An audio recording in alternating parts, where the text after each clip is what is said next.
दोस्तों, मैं हूं प्रगति और स्वागत करती हूं आप सबका मेरे इस यूट्यूब चैनल पे जिसका नाम है खुशी मोटिवेशन। जानते हैं केएफसी के संस्थापक कर्नल सैंडर्स की कहानी। वो कहते हैं ना, असफलता हर किसी की जिंदगी में आती ही है। असफलता एक चुनौती है, इसे स्वीकार करना सीखो। क्या कमी रह गई है देखो और सुधार करना सीखो। एक ऐसा व्यक्ति जिसने अपनी ज़िंदगी में असफलता और दुखों का दौर देखा लेकिन फिर भी कभी हार नहीं मानी, और आज इनकी शोहरत इनकी कठिनाइयों से कई आगे निकल चुकी है। यह है केंटुकी फ्राइड चिकन के संस्थापक कर्नल सैंडर्स की कहानी। उनके हाथों में वो जादू था जिस जादू से उन्होंने 65 साल की उम्र में भी अपने नाम दुनिया के बड़े बड़े रेस्टोरेंट में शामिल कर लिया है। आज केएफसी के दुनिया में लगभग 150 से भी ज़्यादा देशों में 22,000 से भी अधिक स्टोर्स है। आज इनके चिकन फ्राइड को कौन खाना पसंद नहीं करता। शायद ही कोई ऐसा इंसान होगा जिसे ये पसंद नहीं। कर्नल सैंडर्स में हमें एक ऐसी प्रेरणा मिलती है कि अगर हम मन में कुछ ठान ले कि हमें ये करना है तो तमाम मुश्किलों के बावजूद भी हम सक्सेस को पा सकते हैं। आमतौर पर एक इंसान किसी उम्र तक मेहनत करता है और एक उम्र के बाद वो थक जाता है और फिर सोचता है कि अब आराम करना है। लेकिन हम आज ऐसे शख्स के बारे में जानेंगे जिसने उम्र के उस पड़ाव को भी संघर्ष किया जिस उम्र में लोग अपने काम से रिटायर ले लेते हैं। उनकी संघर्षमय कहानी सुनकर हर कोई हैरान रह जाएगा।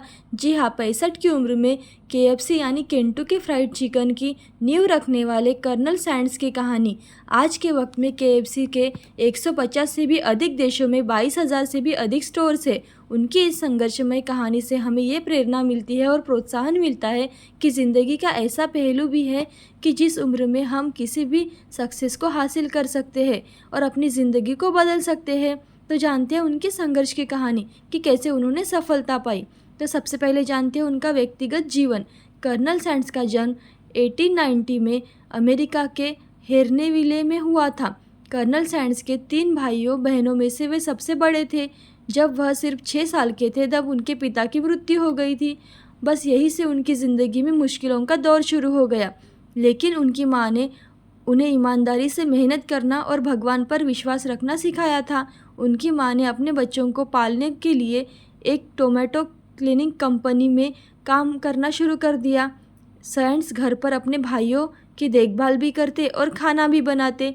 जब वह सिर्फ 7 साल के थे तभी से उन्होंने रोटी सब्जी बनाना भी सीख लिया था। साथ ही कई क्षेत्रीय व्यंजन भी बनाते थे। कुछ समय बाद उनकी माँ ने दूसरी शादी कर ली। फिर वे सब सौतेले पिता के घर ग्रीनवुड में चले गए। इस कारण उन्हें स्कूल भी छोड़ना पड़ा। सौतेले पिता से परेशान होकर वह खेतों में मजदूरी करने लगे। इतनी सी उम्र में उन्होंने बहुत सारी मुश्किलें झेली, पर उन्होंने कभी यहाँ भटके कभी वहाँ भटके, लेकिन हार नहीं मानी। इसके बावजूद वो 16 साल की उम्र में ही अमेरिकी आर्मी यूनाइटेड स्टेट आर्मी में भर्ती हो गए।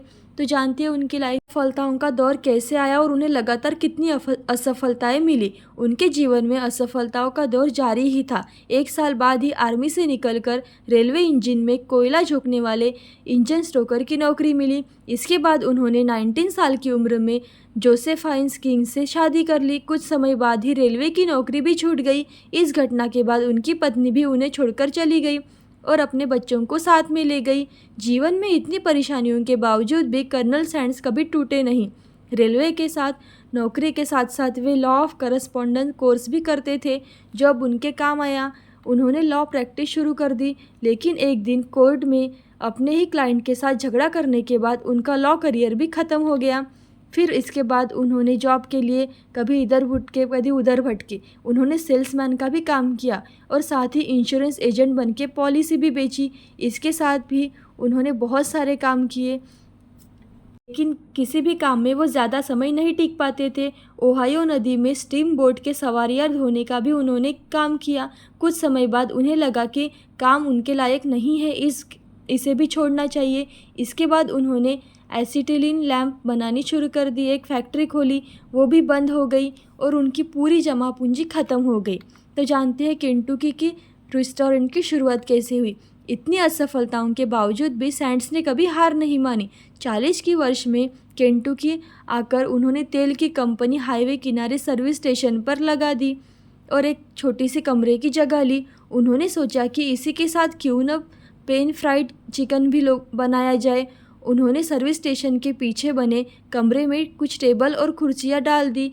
वहाँ आने जाने वाले ड्राइवरों और यात्रियों के लिए पैन फ्राइड किचन व अन्य चीज़ें भी बनाकर खिलाने लगे। धीरे धीरे लोगों को उनके बनाए खाने का स्वाद अच्छा लगने लगा।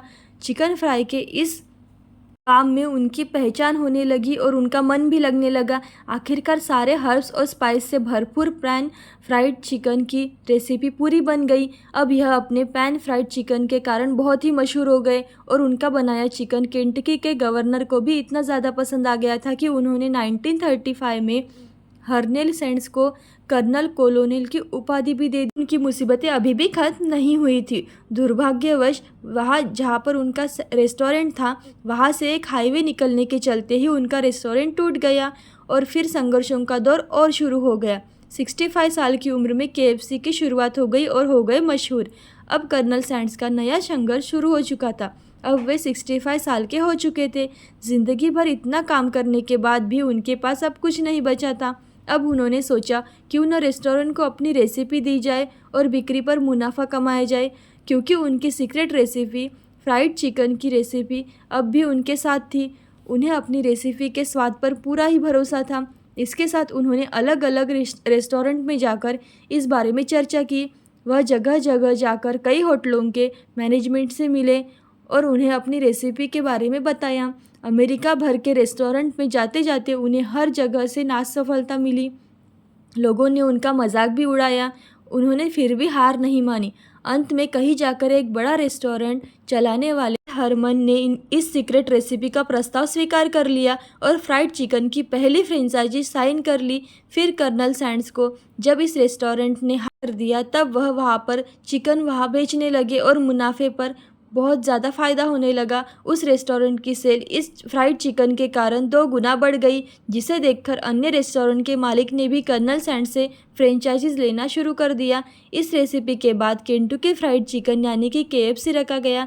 इसके बाद जो भी हुआ आज तो जानते ही हैं। आज इनकी सफलता हर कोई प्रेरित है। आज कर्नल सैंड्स दुनिया भर में मशहूर है। वो आज इस दुनिया में नहीं है, लेकिन आज भी KFC के स्टार आइकॉन के रूप में जीवित है। आज KFC के दुनिया में लगभग 150 से भी अधिक देशों में 22,000 से भी ज़्यादा स्टोर्स है। KFC पर खास दाढ़ी और वेस्टर्न टाइज के साथ उनका चेहरा आज भी KFC चिकन पर खाने वालों को उनकी याद दिलाता है। ऐसी अच्छी और मोटिवेशनल कहानियाँ देखने के लिए खुशी मोटिवेशन को लाइक शेयर सब्सक्राइब ज़रूर करें। Thank you so much.